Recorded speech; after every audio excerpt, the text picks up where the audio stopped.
आणि व्हॉलेंटियर सगळ्यांना मी विनंती करते. नीला इनामदार, रेखा केळुसकर, संकल्प आहेच, अस्मिता आणि अमित नगरकर, मंजुषा नाईक आपली प्रिन्सिपल होती मागच्या 2 वर्षी, पण ती आज कार्यक्रमाला आली नाहीये, आणि शाळेची आपली मुख्य कोऑर्डिनेटर शीतल पानसरे, ती पण आज लवकर गेली.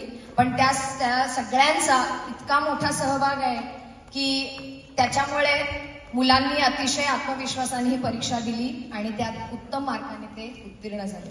संकल्प.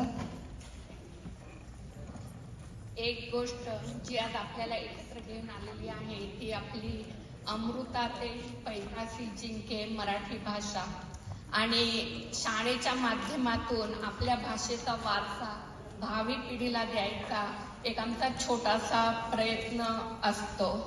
तर आज इथे येणाऱ्या ह्या बालमित्रांनी ते द्विभाषिक असल्याचं प्रमाणपत्र मिळवलेलं आहे, आणि काही तर त्यांच्यामधले बहुभाषिक आहेत.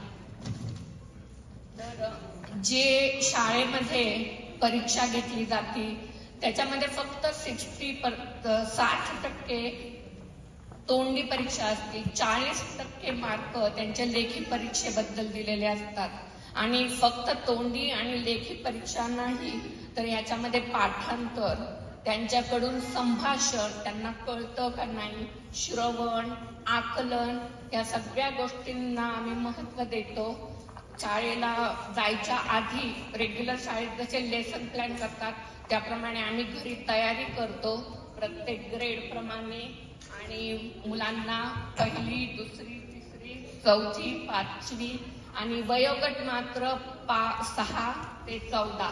त्यामुळे तुमच्यामध्ये कोणी तुमचे मुलं किंवा नातवंड इंटरेस्टेड असतील मराठी शाळेत जॉईन करायला, तर हे आता या बालमित्रांना आम्ही बोलवतो ज्यांनी हे परीक्षा पास होऊन प्रमाणपत्र मिळवलेलं आहे. ओके. सो अनिका फडके.